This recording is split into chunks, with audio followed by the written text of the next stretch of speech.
Get ready to discover the untold story of Freddie Mercury and Mary Austin. Did you know that the legendary Queen frontman, Freddie Mercury, had a relationship so intense and true that it defied all conventions?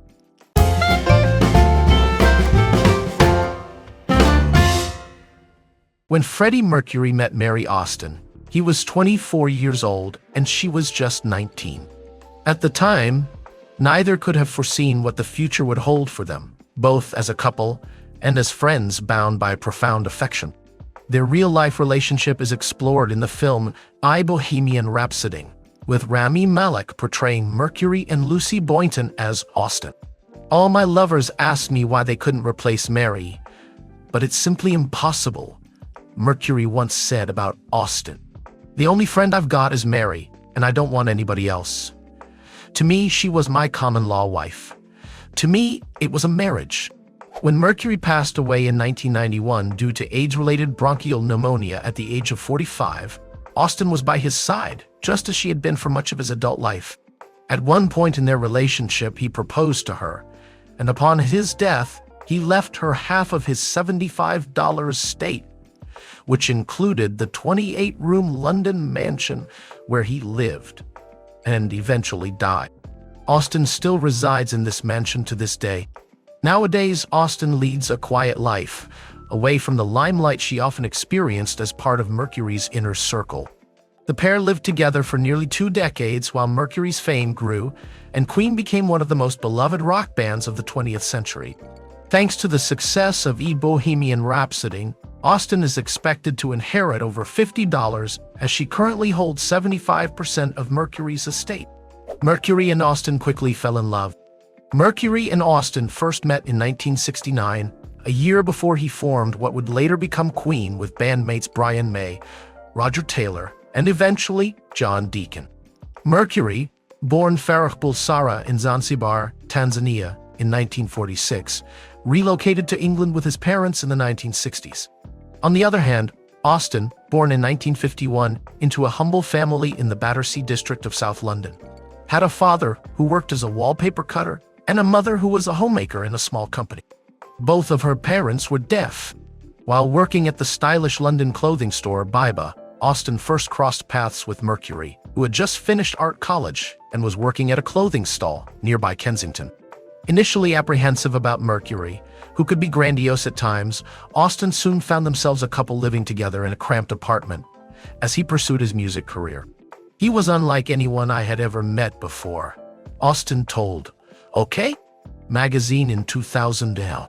He was very confident, and I had never been confident. We grew up together. I liked him, and it went on from there. They seem to be on a fast track, says Mark Blake, author of Is This the Real Life? The Untold Story of Freddie Mercury and Queen. Apparently, they got together very quickly. They had known each other for a few months and then were living together. Mercury's marriage proposal was unexpected. The couple would later move to a larger apartment on Holland Road in London. And in 1973, the same year, Queen's self-titled debut album was released. Mercury proposed to Austin. When I was 23, he gave me a large box on Christmas Day. Inside was another box, then another, and so on. It was like one of his playful games. Eventually, I found a beautiful jade ring inside the last box, Austin told the Daily Mail in 2013. Perplexed about what was happening, Austin asked Mercury on which hand she should wear it. He answered the left hand and popped the question. I was shocked. It just wasn't what I expected. I just whispered, yes, I will.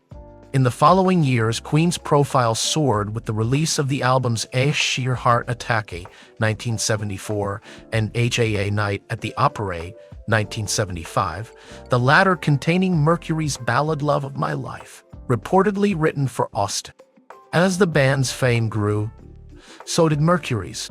His wild mane, wide-toothed smile, flamboyant outfits, and theatrical performances, coupled with his thrilling and engaging nearly 4-octave voice, drew crowds to witness the band. Austin believed that Mercury was gay, not bisexual. At home, things were also not going smoothly.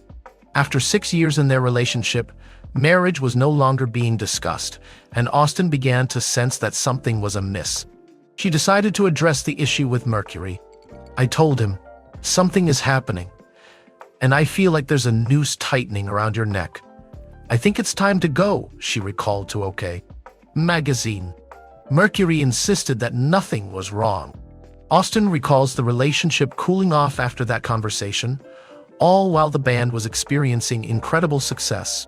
Coming home later and later most nights, Austin started to believe that Mercury was having an affair with another woman.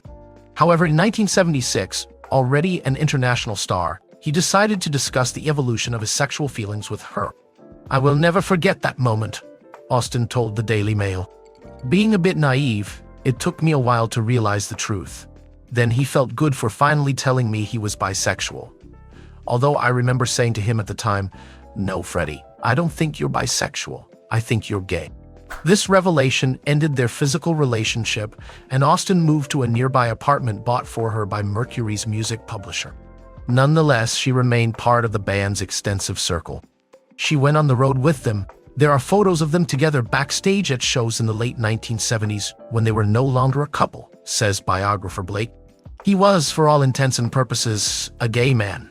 It's a very interesting part of their story, living together as a couple and her believing one day they would marry, and then having to come to terms with the fact that he was sleeping with men. And they remained good friends long after. She stayed in the band's entourage. She was the most important person in that entourage." Austin was by Mercury's side until his death. Austin witnessed Mercury live a life of luxurious excess, a rock god existence fueled by substance abuse and random sexual encounters. Austin followed her own path. She has 2 children with painter Piers Cameron, Richard, of whom Mercury was the godfather, and Jamie, born shortly after Mercury's death. Although she never married Cameron, her marriage to businessman Nick Holford ended in divorce after 5 years. Never distant for long from Mercury's life, Austin reportedly worked for his management company and remained a constant presence in the years leading up to his death. When Mercury was diagnosed with HIV in 1987, there was no treatment for the virus, and he died of AIDS-related complications 4 years later, on November 24, 1991. Austin was by his side. "He kept her close when he got sick," says Blake. "The fact that she was so well taken care of in the will speaks volumes. She got the house and a portion of the publishing. He effectively left a lot to her, as if he were leaving it to his widow. Mary was probably good at keeping him grounded. She was there before the money, before the fame, and she was there in the end." Regarding his passing, Austin says she lost someone she considered her eternal love. "When he died, I felt like we had married," she told OK Magazine. "We had done it for better or for worse, for richer or for poorer, in sickness and in health. You could never have let go of Freddie unless he died, and even then it was difficult." Austin supported Mercury in his decision to keep the nature of his illness secret until shortly before his death. He also asked her to collect his ashes and place them in a private location never to be disclosed. It's a promise she kept, waiting 2 years after his death to secretly remove them from the house where he died. The house where she still resides, surrounded by many of the same furnishings chosen by Mercury. He didn't want anyone trying to dig him up, as has happened with some famous people, Austin told the Daily Mail. "Fans can be deeply obsessive. He wanted it to remain a secret, and so it will remain." Did you enjoy this amazing story? Don't miss the next ones. Subscribe to our channel right now for more fascinating stories and surprising revelations about your favorite celebrities. Don't forget to turn on notifications to be the first to know about our new videos. Leave a like, share with your friends, and comment below what you'd like to see next. Your opinion is very important to us. Join our community and be a part of this epic journey. We'll see you in the next videos.